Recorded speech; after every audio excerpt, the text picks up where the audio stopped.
मेरा क्वेश्चन ये है कि हम किसकी बात सुने। अब देखिए, हमारे लिए तो सारे काबिल इज्जत है ना, क्योंकि सारी जो जितने आलिम दीन है वो अल्लाह ताला की बात कर रहे हैं और हमारे नबी की बात कर रहे हैं। तो अब एक तरफ एक मौलवी कहता है कि औरत जो है वो खुशबू नहीं लगा सकती, इवन अगर उसके मॉइस्चराइजर में भी हल्की सी खुशबू है तो वो लगा के बाहर नहीं जा सकती। और दूसरी तरफ गांधी साहब कहते हैं कि नहीं, औरत परफ्यूम लगा सकती है। और एक तरफ मौलवी कहते हैं कि औरत की आवाज जो है वो कोई ना सुने। और दूसरी तरफ गांधी साहब कहते हैं कि औरत मर्द से हाथ भी मिला सकती है अगर यूरोप और अमेरिका वगैरह में रहते हैं, क्योंकि वहाँ का माहौल ऐसा है। और इससे मिलता जुलता फिर ये भी है कि अमाल का दारुल मदार तो नीयत पर है। तो अगर मेरी नीयत अच्छी है तो फिर तो मैं परफ्यूम भी लगाऊंगी, मैं तो फिर सब कुछ ही करूंगी, क्योंकि मेरी तो नीयत अच्छी है। तो फिर जब इस तरह से हमें एक इजी रास्ता मिल रहा है तो फिर तो हम उसी को फॉलो करेंगे ना, जो हमारे लिए आसान है। तो फिर हम इस यहाँ पे फिर क्या करें। तो समझे ना, यही तो मसला है कि मुसलमान बिल्कुल आरी हो गया है इस चीज से कि दुनिया ग्रोह के तौर पे किस तरीके से बिहेव करती है।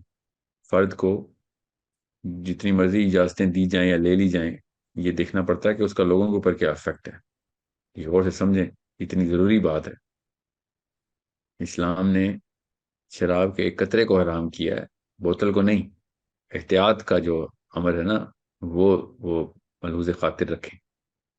अब गांधी साहब ने जो भी कहा है मैं पहले पढ़ूंगा, तब उनके बारे में कोई राय आपके सामने रख सकूंगा। मगर जब आप देखते हैं कि ग्रुप में एज ह्यूमन बींग्स दुनिया किस नहज पे चल रही है, और शैतान को पूरी तरीके से स्टडी किया हो आपने, और कुरान के तमाम मामलात के ऊपर आपकी इतनी नज़र हो कि आपको पता हो कि इस्लाम की एसेंस क्या है, दुनिया से क्या चाहता है, इंसानों से क्या चाहता है हमारा दीन, तब कहीं जाके आपको पता चलेगा कि कुछ चीज़ें एहतियात के ज़ुमरे में क्यों रखी जाती हैं, और हदूद कहाँ पे ड्रॉ की जाती हैं। ताकि मैं आपको मिसाल देता हूँ, गन कंट्रोल। गन कंट्रोल का लॉ आता है जब, तो वो इसलिए नहीं आता कि जिसके पास गन है उसको चलानी नहीं आती तो वो सीख ले, या जिसने आर्मी की ट्रेनिंग ली हुई है उसके ऊपर, उसको पहले ही पता होता है आर्मी को कि कब, आर्मी वाले को कब गन चलानी है, कैसे चलानी है। हम्म। ये गन कंट्रोल का लॉ उस बंदे के लिए आता है कि जिसने बस शौकिया गन रख ली होती है ना, उसको चलानी आती है, और वो आता है और अपने आप को भी शूट कर देता है, या गलती से या बेहतियाती से कुछ भी करने के। जब ग्रुप के ऊपर बात आती है ना, तो फिर आपको लोएस्ट कॉमन डिनोमिनेटर को देखना होता है, हम्म। सबसे ज्यादा खतरा डाल सकता है। ये ग्रुप की नफ्सियात को कुरान पाक ने ऐसे एड्रेस किया हुआ है। और जब भी आप ग्रुप के ऊपर कोई लॉ एनफोर्स करते हैं तो आप उस हद को मद्देनजर रखते हैं कि जो सबसे नकारा आदमी ने कोई ना कोई स्टंट मारना होता है उधर। तो जो बाअमल लोग होते हैं, बाशऊर लोग होते हैं, जो समझ रखते हैं, उनको तो लॉ की भी जरूरत नहीं होती, उनको पहले ही पता होता है कि क्या चीज़ सही है क्या गलत है, अपने शऊर से ही वो समझ लेते हैं। हम्म। तो ये जितने भी एहतियाती मराहिल है ना, वो सब के सब उन लोगों के लिए हैं कि जो ट्रेन नहीं हुए हुए, शऊर नहीं डेवलप हुआ हुआ उनका। तो इसलिए ये ग्रुप के तौर के ऊपर इन इन लॉज का इतलाक किया जाता है, इन तमाम हदूद का इतलाक किया जाता है। फिक्र भी इसी तरीके से मुरतब होता है। फिक्र में उलमा को नहीं एड्रेस किया जा रहा होता, अवाम को एड्रेस किया जा रहा होता है। ठीक है, उलमा तो फिक्र की उन बाउंड्री के करीब भी नहीं जाते, वो तो तकवा की बाउंड्रीज के रहते हैं, वो तो सेंटर में रहते हैं। नबी इस्लाम ने शाह फरमाया कि एक चरवाहा जब अपनी भेड़ों को लेके चले तो चरागाह के सेंटर में अपनी भेड़ें जो है ना उनको घास खिलाए। हम्म। क्योंकि अगर वो एजिज के ऊपर जाएगा तो उसको नहीं पता होगा कि उस सबसे अगली भेड़ जो है ना वो किसी और की चरागाह में कहीं घास चर ले जाके। तो हम्म। ये हदीस इतनी जरूरी है कि आपको पता हो। अब रही बात कि जो आपने तीन चार इश्यूज बताए ना, उनमें हर चीज के अंदर अलग अलग एहतियाती बाउंड्री है, और एक पर्सनल डिस्क्रेशन जिसे कहते हैं वो एक अलग। हर हर जो आपने मसला बताया उसके अंदर ये दोनों मैट्रिक्स अलग हैं। हम्म। कि पर्सनल डिस्क्रेशन के अंदर मुझे पता है कि कब मैंने खुशबू लगानी है, तो कब नहीं, तो कब मैंने बाहर जाना है, किसको आवाज सुना सकती हूँ किसको नहीं। ये पर्सनल डिस्क्रेशन जो है ना, ये फर्द का मामला है। मगर हदूद की जहां तक बात आती है तो वो ग्रुप के तौर के ऊपर आप समझेंगे उसको, कि ग्रुप के अंदर जब लॉ लगाने हो ना, तो फॉर एग्जांपल आपको ये बात आप लड़कियों से कहें कि आप आवाज जिस मर्जी को सुनाएं, जो मर्जी, तो आपको कल 6 लड़कियां मिलेंगी जो गाने सुना रही होंगी, और आप कहेंगे ये क्या किया, तो वो गाने के साथ डांस भी कर रही होंगी, तो आप वो कहेंगे कि भाई आवाज सुनाने आपने ही अलाउ किया था। तो हम्म। आप उनको कहेंगे आवाज सुनाने का ये मतलब तो नहीं था कि रक्स शुरू कर दो। हम्म। ठीक है। हर बंदा तो नहीं उस लेवल पे शऊर रखता ना, कि मामलात किस तरीके से बिगड़ सकते हैं या संवर सकते हैं, संवारने कैसे। तो इसलिए ये एक जनरल जब गाइडलाइन दी जाती है तो वो स्ट्रिक्ट पैरामीटर्स के ऊपर दी जाती है। मतलब लिमिटेशंस तो हैं। अब मैं आपको अपनी बात बताऊं ना, तो मैं जब भी कोई इस तरह की बात करती हूँ ना मेरे चैनल पे, तो मुझे यही सबसे ज्यादा आता है कि भाई सना, औरत की तो आवाज का पर्दा है, तुम इधर बैठ के दीन बता रही है, तुम्हें पता नहीं है ये वो। तो फिर मैं यहाँ पे आके बोलती हूँ मैं क्या करूँ फिर? कि मैं क्या सब कुछ बंद करके चली जाऊं? मैं क्या करूं फिर यहाँ पे? तो फिर मैं खुद बहुत वो कंफ्यूज हो जाती हूँ कि हाँ, बस बहस ये करनी चाहिए आपको कि कहाँ पे अल्लाह ताला ने ग्रुप को हदूद बांधी है, कहाँ पे नहीं बांधी, ये बहस जरूर करनी चाहिए खवातीन को स्पेशली। तो मेरी अपनी राय जो ये है वो ये कि दावत का काम जो है ना आप जरूर करें और करती रहें, और इसीलिए दुनिया में आई हैं आप, औरत हो या मर्द हो, दावत का काम तो आप सबके ऊपर, हम सबके ऊपर है।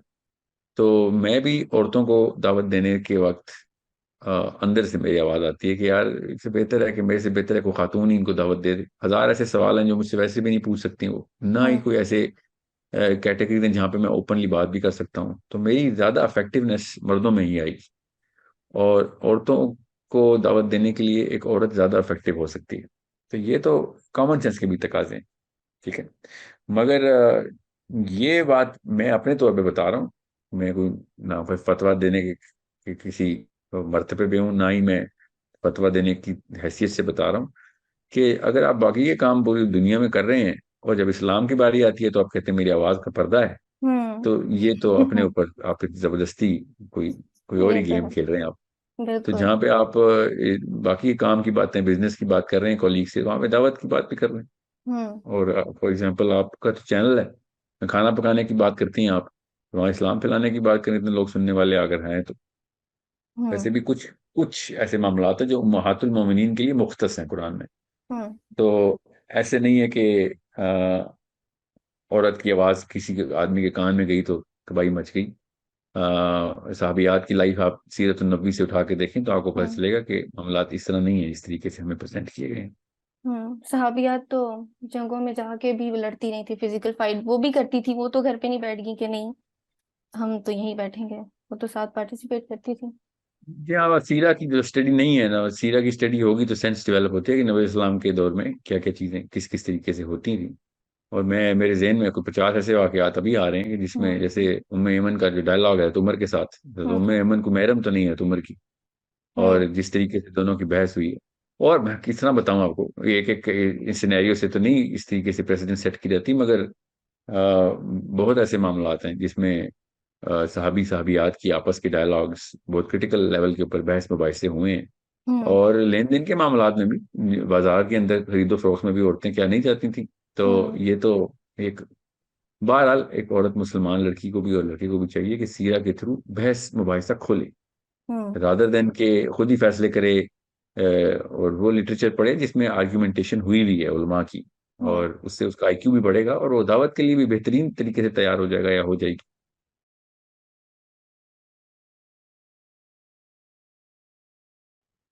इसी से ना एक एक मिलता जुलता ही सवाल है कि उसी वही पब्लिक स्पीकिंग के बारे में और जो जैसे डॉक्टर जाकिर नाइक हो गए या जैसे आप हो गए, जी औरत ये नहीं कर सकती, बहुत ठीक नहीं है।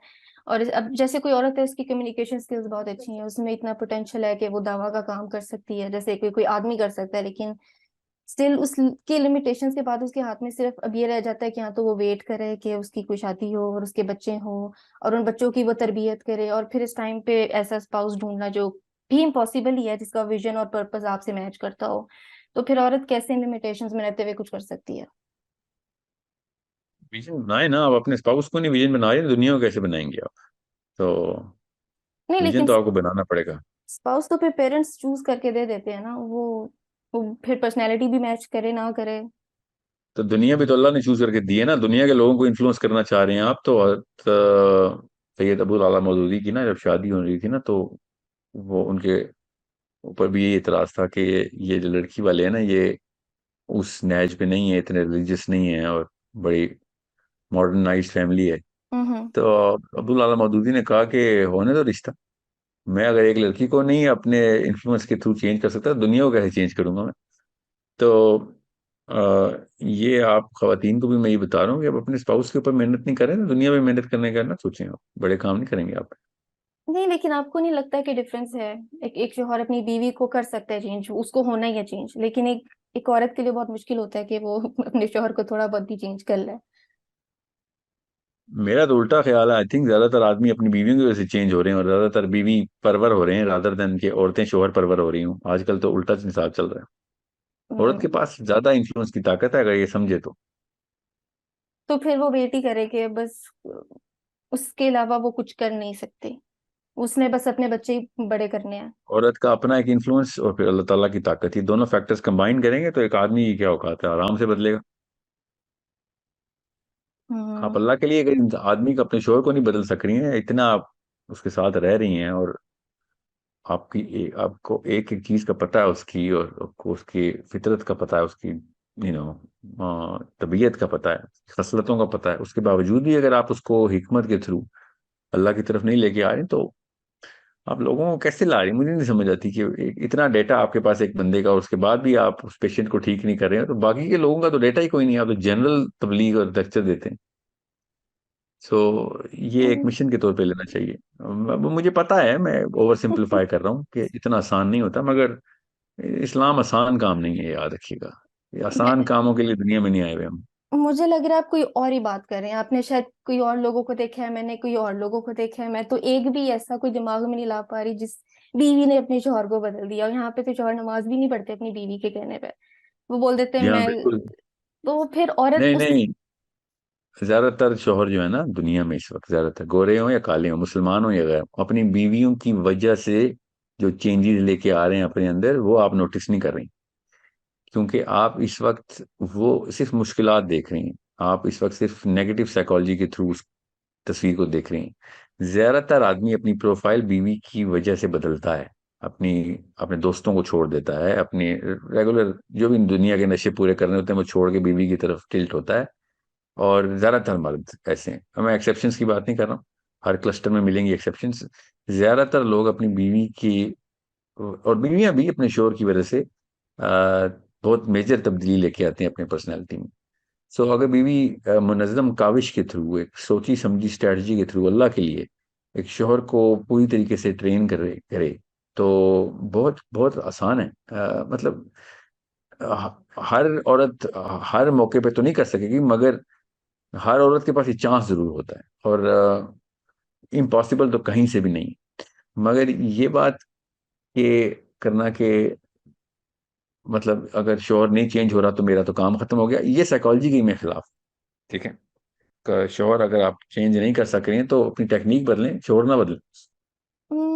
लेकिन अब मैं आपको अपनी एक फ्रेंड की एग्जांपल देती हूँ। अब जैसे वो अपने बच्चों की होम स्कूलिंग करना चाह रही है, लेकिन वो अकेली घर में है, और उसके ससुराल उसका शौहर कोई भी नहीं मान रहा कि नहीं बच्चे स्कूल ही जाएंगे। तो इस पॉइंट पे वो औरत क्या करे? वो तो अपने बच्चों को, वो बच्चे उसके कंट्रोल में नहीं है, अपने बच्चों को वो अपनी मर्जी से पढ़ा भी नहीं सकती। तो खैर देर हो चुकी है, अब तो बच्चे भी हो चुके हैं शोहर को ना। और बच्चे इतनी उम्र के भी हो चुके हैं, इतने साल हो चुके हैं उस आदमी के साथ, उस खातून को, कि अब वो रीसेट का बटन दबाना जरा सा मुश्किल है, मगर इम्पॉसिबल फिर भी नहीं। याद रखिएगा, जब किसी को अपने मकसद पे लाना होता है ना, तो अल्लाह ताला ने बताया कि आपने जब लीडरशिप क्या है, हम्म। लीडरशिप असल में डेफिनेशन में क्या है, ये समझ लें। कुछ बाहर में गए गोरों की डेफिनेशन, लीडरशिप की सिंपल तरीन डेफिनेशन हमें पता है, हम्म। और वो अम्बिया के थ्रू है। और मैं आपको एक लाइन में बताऊंगा, दुनिया में कोई भी पूछना लीडरशिप की डेफिनेशन क्या है, तो उसको ये बतानी है आपने, और ये तमाम खवातीन को मैं एड्रेस करके वो बता रहा हूँ। Hmm. Leadership is the process through which you make other people believe in your purpose. Okay, hmm. leadership is the technique of making other people believe in your purpose. Okay, ये हम्म। Leadership है, ये absolute definition है leadership की। अब आप leadership role में जब तक नहीं आएंगी ना, और जब भी मैं खवातीन को एड्रेस करता हूँ मैं कहता हूँ कि अल्लाह ने आपको लीडरशिप रोल में डाला, हर इंसान को अल्लाह डालते हैं, खुद निकाल ले अपने आप को, या माँ बाप निकाल दें बच्चे को, तब कहीं फॉलोअर बनता है, वरना लीडरशिप नहीं होता।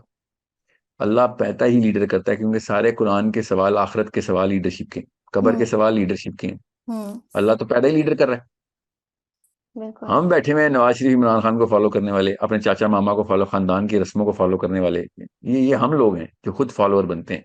वरना अल्लाह ने सारे सवाल लीडरशिप के बनाए। अल्लाह ताला हाई सेल्फ एस्टीम की मखलूक पैदा करता है, और कुरान हाई सेल्फ एस्टीम के अलावा हजम होने वाली किताब ही नहीं। कुरान में तो सारी की सारी आयत आयत अहकामी। हम्म। कुरान ने तो एक दफा भी नहीं कहा कि जो लोकल कानून है उसको फॉलो कर। अल्लाह ताला तो बनवा रहा है कानून। बिल्कुल। आप कानून बनाने वाले लोगों में से मुसलमान हैं आप अहकामी आयात सुनाने वाली किताब के बिलीवर हैं। हम्म। आप इल्तजाई आयात सुनाने वाली किताब के बिलीवर्स नहीं है। सो आप तो पैदाइशी लीडर हैं। आपसे अगर एक बंदे को अपने पर्पस के ऊपर बिलीफ नहीं सेट की जा रही, तो इसका मतलब है कि या तो आपका पर्पस सही तरह सेट नहीं है। हम्म। फॉर एग्जाम्पल, इस केस में होम स्कूलिंग का पर्पस सेट होना चाहिए था। लड़की को चाहिए अपने शोहर को बताए कि भाई ये मकसद है हमारा बच्चों के साथ, 30-30 साल के, 40-40 साल के अडल्ट को जरा एनविजन करो अपने बच्चों में, हम्म। और ये मसाइल देखो। खुदकुशियां कर रहे होंगे बच्चे, ड्रग्स में गए हुए होंगे बच्चे, यू नो, पेरिस हिल्टन को फॉलो कर रहे होंगे, जेनिफर एनिस्टन को फॉलो कर रही होगी मेरी बेटी, अगर इन स्कूलों में डालेंगे, हम्म। यहाँ पे ग्रेड चेसर बनेगी बेस्ट केस सिनेरियो में। टके का इल्म नहीं होगा, किताबें सारी उसको पढ़ी हुई होंगी, ए ग्रेड आए हुए होंगे, मगर इल्म नहीं आएगा, तालीम आई हुई होगी। हम्म। इससे बहुत बेहतर नहीं है कि, या फिर उन उन उन कैटेगरीज को, दो कैटेगरीज में अल्लाह ताला ने बताया ना किस तरीके से बिलीव करवाते हैं किसी को अपने पर्पस पे। लीडरशिप सिखाई है अल्लाह ने हम्म। कि बशीरा व नजीरा करो लोगों के हम्म। साथ, कि लोगों को ग्लैड टाइडिंग्स बताओ, अच्छी बातें बताओ कि क्या फायदे होंगे हम्म। मेरे पर्पस पे बिलीव, और लोगों को डराओ कि अगर तुमने इस पर्पस पे बिलीव ना किया तो उसके नुकसानात क्या हैं। और बाप से ज्यादा कौन डरेगा अपने बच्चों के क्लैमिटी के बारे में एनविजन हम्म। करके। तो दोनों केसेस बताने पड़ेंगे आपको। जब दोनों केसेस बताएं, और ये सिर्फ होम स्कूलिंग की बात नहीं कर रहा हूँ, ये हर इंसान के लिए हर मौके के ऊपर किसी भी चीज के लीडरशिप सिचुएशन के अंदर डालेंगे तो बशीरम व नजीरा ही निकलेगा। हम्म। सो बशीरम व नजीरा कर। और ये टेक्निक मुझे भी सिखाई थी मेरे साथ ने कि भाई अगर आपने पब्लिक स्पीकिंग करनी है तो बशीरों का कोटा अलग करें, नजीरों का कोटा अलग करें, और दोनों को बैलेंस करके लोगों को बताएं। यही अल्लाह ने सिखाया अपने अंबिया को। आप हम्म। भी ऐसे ही करें। आपको अच्छे टीचर्स मिल गए, आप, मैं कहती हूँ बहुत खुश नसीब है यहाँ पे तो। हमें रट्टे लगवाए गए हैं।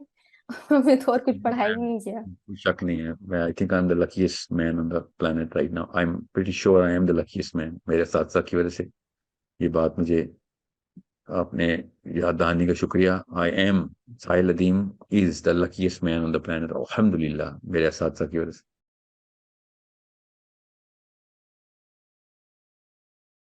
आजकल टीनेजर्स में ना बहुत ज्यादा यूथ में हो गया कि हमें डिप्रेशन है, खुद से अपने आप को डिप्रेस डिक्लेयर कर देते हैं।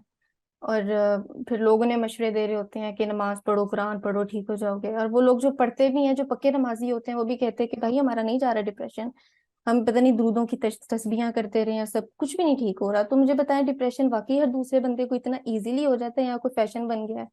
और और अगर है भी तो वाकई कुरान पढ़ने से बस ऐਵੇਂ ठीक हो जाता है बंदा? डिप्रेशन एक सवाल ही गलत है, मैं आपको सही तस्वीर उल्टी पकड़ी हुई सीधी कर देते हैं जरा तस्वीर को। ठीक। डिप्रेशन एक अल्लाह की नेमत है। ओके, इसको एंजॉय करें।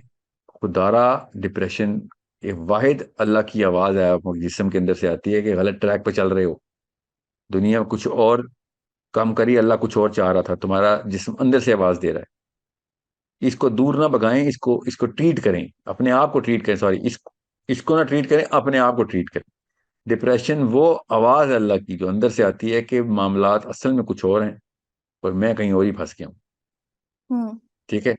सो कुरान की आयतें अरबी में पढ़ के नहीं तुम्हारी डिप्रेशन आपकी किसी की भी ठीक होनी, उनको समझ के उसको अमल करने से ठीक होनी है। और मैं फिर बता दूं, अगर आप बड़े मकसद पे नहीं है तो अल्लाह करे आप डिप्रेस हो, अल्लाह करे आप पेशेंट बने, 10-10 साल मरीज रहें, ताकि आपको पता चले कि दुनिया में काम कोई और था। ठीक है। एक मुसलमान डिप्रेस सिर्फ तब होता है जब वो अल्लाह के काम नहीं कर रहा होता। याद रखिएगा, सुकून काम ना करने में नहीं है, सोए रहने में सुकून नहीं है। सुकून सिर्फ अल्लाह के काम करने में है। ये असूल याद रखिएगा। गैर मुस्लिम भी जब अल्लाह के काम कर रहे होते हैं तो सुकून में होते हैं। ओके। हम्म। सो ये आप मेरी बात ना माने, आप उठाएं केस स्टडीज दुनिया की, चाहे मदर टेरेसा हो, ईदी हो, मंडेला, दुनिया में किसी एक रेडी वाले को भी पकड़े, अगर वो अल्लाह के कामों में मशगूल है सुकून में है, और हम्म। अगर वो दुनिया के कामों में मशगूल है तो डिप्रेशन में। बस ये असूल याद रखिएगा। नहीं, पर वो जो मुझे मैसेजेस आते हैं ना, वो उनका ये मसले नहीं होते कि हमने अल्लाह के काम करने हैं या हमें कोई इस तरह हाँ वही तो वाले। कह रहा हूँ, अल्लाह करे डिप्रेशन के दौरे पड़े, अल्लाह करे इनको कई कई साल डिप्रेशन में रहे ताकि इनको रियलाइजेशन हो। नहीं, वो तो फिर जिनको डिप्रेशन होता है वो तो अंधेरे में बैठे रहने और गाने सुनने और सैड सॉन्ग सुनने और जबरदस्ती खुद को सैड करें फील करें करें, करवाना। कराएं कराएं, हाँ विक्टिमाइजेशन इसको वर्चू सिग्नलिंग बोलते हैं साइकोलॉजी में। अपने आप को खुद ही फिल्म का हीरो बना के अपने आप को मजलूम साबित करके गवाह ढूंढ रहे होते हैं कि देख मैं कितना बड़ा मजलूम हूँ। ये औरतों को स्पेशली, ये औरतों के अंदर बीमारी मैंने ज्यादा देखी है, देसी औरतों में, कि लोगों को बता रही थी देखे ना मेरे पे मेरा शोहर कितना जुल्म करते हैं, मेरा बाप कितना जुल्म करता है, और अपने हम्म। मतलब ये कौन सी ऐसी फिल्म है जिसमें ये वाली लड़की हीरोइन है कि जिसके हम्म। ऊपर सारे के सारे जुल्म डालते हैं, और वो इस बात पे हीरोइन है कि सब आके उसको मार देते हैं। ये कौन सी फिल्म है? ये फिल्म सुपर फ्लॉप है। ठीक है, ये सिर्फ आपके बॉक्स ऑफिस पे हिट हो रही है, हम्म। दुनिया में किसी, आप किसी और पे ये फिल्म अप्लाई करेंगी तो आप कहेंगे यार क्यों हर वक्त रहम की अपीलें करती रहती है। तू हम्म। फिल्म की हीरो नहीं है, कोई हीरो आके बचाएगा तुझे। तू कहीं से भी इस वजह से हीरो नहीं बन रही। हम्म। सही। तो फिर ठीक है, फिर रहने दे, फिर उनको डिप्रेशन में खुद ही निकल जी आएंगे। जी, depression is, I think depression is a gift.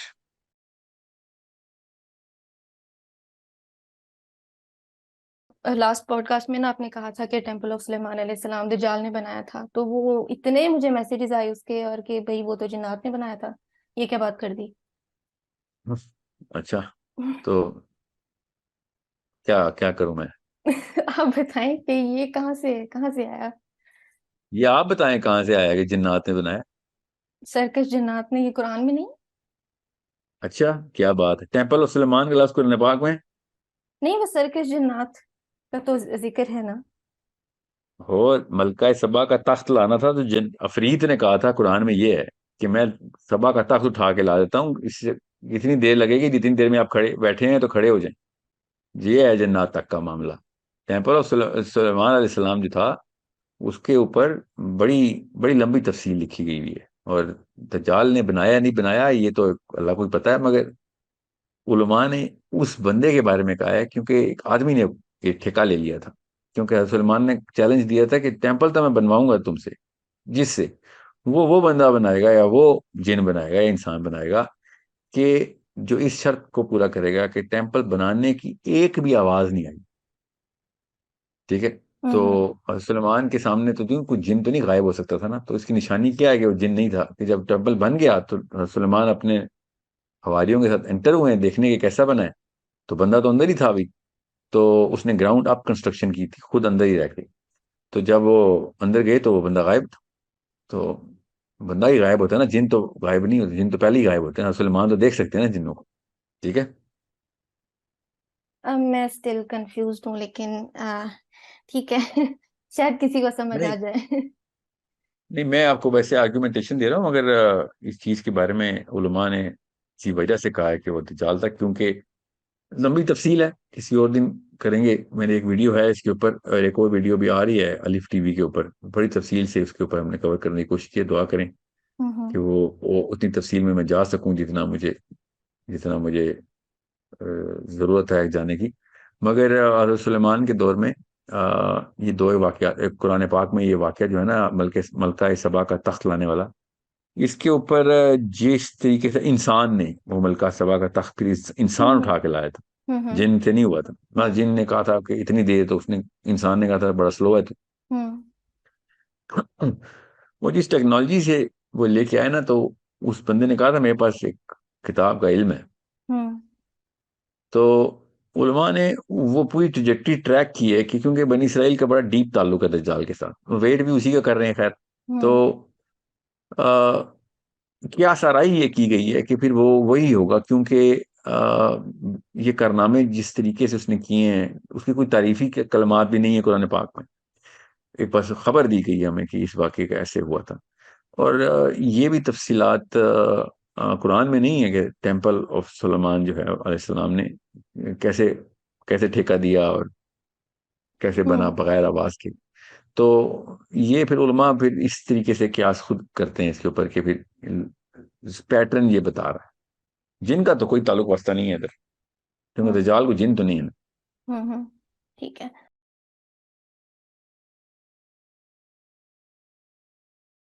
कि हमें पता है कि रसूलुल्लाह सल्लल्लाहु अलैहि वसल्लम को बचपन में बनु साद भेज दिया गया था, और तब शायद ये रिवाज था कि बच्चों को दूर भेज दिया करते थे। तो उसमें क्या हिकमत थी? मतलब बच्चों को माँ बाप के पास नहीं रहना चाहिए होता इस एज में? और फिर रसूलुल्लाह सल्लल्लाहु अलैहि वसल्लम के जो अपने बेटे थे इब्राहिम रजी अल्लाह अन्हु, उनको भी दूर भेज दिया गया था। इसमें क्या हिकमत थी? इसकी जो है ना, मुझे थोड़ी समझ नहीं आती कि बच्चों को तो माँ बाप के पास नहीं रहना चाहिए।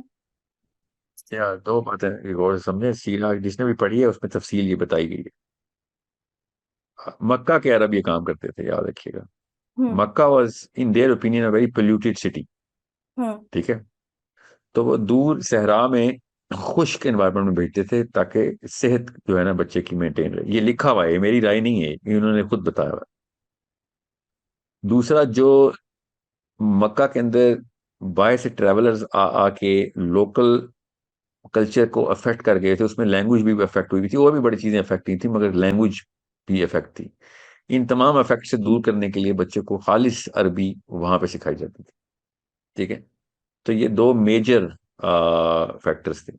थर्ड फैक्टर ये था कि इस कल्चर में उन लोगों को का जरिया माश ये था, वो बच्चों को लेते थे, दूध पिलाते थे, और उनका काम ये था, और उनका एक सिस्टम बना हुआ था।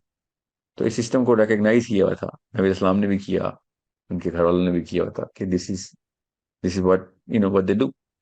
सो इट्स नॉट लाइक के हर जगह पे ऐसे ही हो रहा था। मक्का के अंदर ये एक जो है ना मामला इस तरीके से रखा हुआ था। और ये लिखे हुए फैक्टर्स हैं जिसकी वजह से मैं आपको उसी तरह का बयानिया मैंने जारी किया जो मैंने पढ़ा है, कि हम्म। जिस वजह से मक्कन जी काम करते होते लेकिन इब्राहिम रजी अल्लाह अन्हु तो मदीना में पैदा हुए थे, तो उनको भी मदीना से दूर भेजा गया था, या वहां का भी माहौल ऐसे ही था?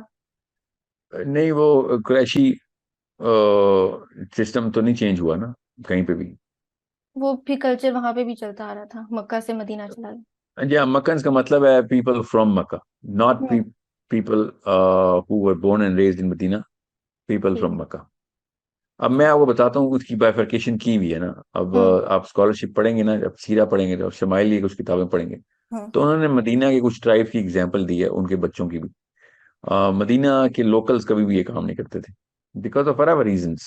हम्म। मक्का के सारे लोग ऐसे काम करते थे, और आयरॉनिकली मक्का के जो लोअर सोशियो इकोनॉमिक क्लास के लोग थे ना, वो ये काम नहीं करते थे। ये एक मोर ऑफ एक मुतवसत घराने के लोग अफोर्ड कर सकते, ज़्यादा पैसे देने होते थे ना अगलों को।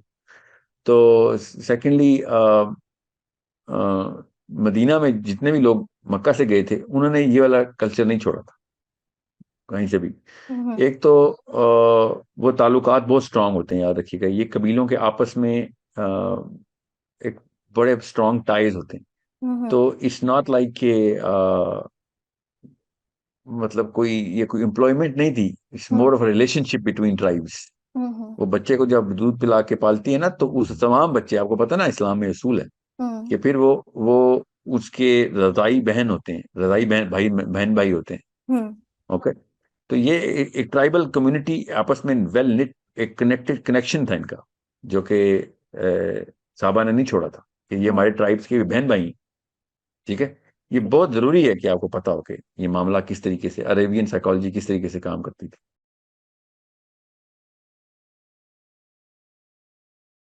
आखिरी सवाल मेरा था ख्वाबों की तरफ से। एक ख्वाब जो बार बार रिपीट हो रहे होते हैं, वो क्यों होते हैं?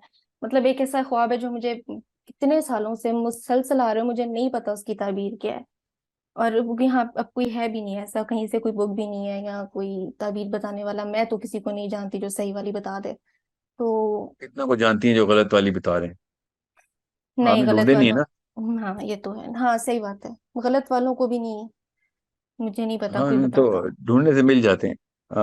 मगर अल्लाह वालों से पूछें, नबी इस्लाम ने इसका असूल बताया हुआ है। आप अपने खैर खाओं से डिस्कस करें ना, आप पहले तो ना ही करें, करना तो फिर खैर हम्म। खा से डिस्कस करें। एक ख्वाब अगर बार बार आ रहा हो तो फिर तो जरूरी है कि आपको पता हो। और ख्वाब के उसूल हैं कुछ, बस ये याद रखिएगा, ख्वाब जिस वक्त देखा जाता है, ठीक है, उसका मतलब उस तरीके से दिया जाता है। रात के किस पहर में आया है, फिर ख्वाब की नौइयत क्या है, उसमें दावत का पैगाम है कि नहीं है, आपके अपने मामलात के ऊपर क्या असर है उस तरह के वाक़े का जो ख्वाब में आपने देखा है। फिर ख्वाब में हम्म। कुछ खास सिंबल्स हैं, वो आपको पता होने चाहिए। तो कुछ अरसे बाद मैं भी ना ये ताबीर रोया के प्रोफेसर के साथ बैठ बैठ के हम्म। इतनी सेंस आपको आ जाती है कि अच्छा इन सिंबल से क्या मतलब मतलब है। तो मैं अब सेल्फ इंटरप्रिटेशन कर लेता हूँ इतनी कि हम्म। मैं डिस्कस ना, क्योंकि हर वक्त सही कह रही है, हर जगह तो नहीं मौजूद होते ना। आप हम्म। ताबीर रोया के लिए फोन किया तो प्रोफेसर साहब ने उठा लिया, हम्म। जो भी आलिम है। तो ज़्यादातर ख्वाब तो ऐसे ही हैं कि आपको इन लोगों से रब्ता करना पड़ेगा, जो भी हैं उलमा हैं।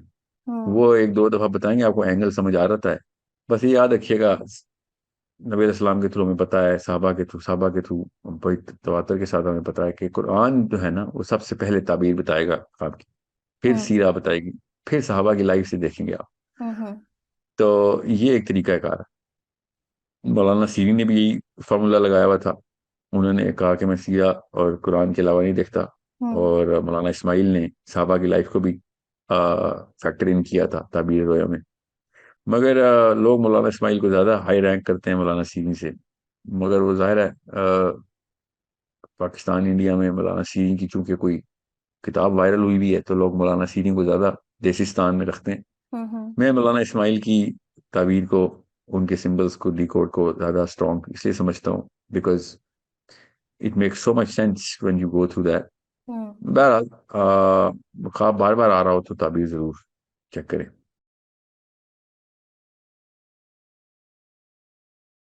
वो आज आपने वो देखा, पाकिस्तान ने इसराइल को एक्सपोर्ट किया है कोशर खाना। नहीं, मुझे नहीं पता इस बात का। नहीं। कब किया है?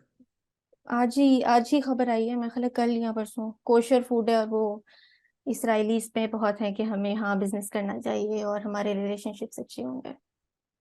पाकिस्तान ने कोशिश कैसे की है खाने को? ये मुझे नहीं पता, इतनी डिटेल नहीं थी वो खबर, बस इतना ही था कि हाँ एक एक हुई है, यूनिक बिजनेस हुआ है। बस ये था। बड़ा दुख हुआ मुझे। ताज्जुब नहीं हुआ मुझे, दुख तो नहीं था, मगर ताज्जुब की बात नहीं है। ये मुझे ताज्जुब की बात। मुझे समझ नहीं बिल्कुल आती कि सही। लोग जानते नहीं है कि क्या कर रहे हैं ये। पता नहीं। यही तो वो मामलात है जो मैं ग्रुप साइकोलॉजी की बात कर रहा हूँ ना। आप समझने की कोशिश करें, ये हमारे घरों से निकले हुए शहबाज शरीफ, इमरान खान, नवाज शरीफ हैं। हम बस कैजुअल ले रहे हैं। आपको मैं कैसे बताऊं, इन लोगों ने दीन को बेवकूफ़ी समझ लिया हुआ है, दीनदारों हम्म। को बेवकूफ़ समझते हैं। हम्म। और सच्ची बात बताऊं, ये जो मजहब के जो बशिंदे हैं ना, बैनर लगा के बैठे हुए मस्जिदों में, ये वाकई में ज्यादातर तो बेवकूफ़ ही हैं। कोई बात ही नहीं इनको समझ आती, ना करनी आती। पूजा पाठ के बैनर लगा के बैठ गए हैं। तो फिर ऐसे बंदों के ऊपर राज करने वाले ऐसे ही हुक्मरान होंगे। जब तक अल्लाह का कानून, अल्लाह का निज़ाम नहीं होगा, हम्म। तो फिर ये तो मामला ये आम सी बात है।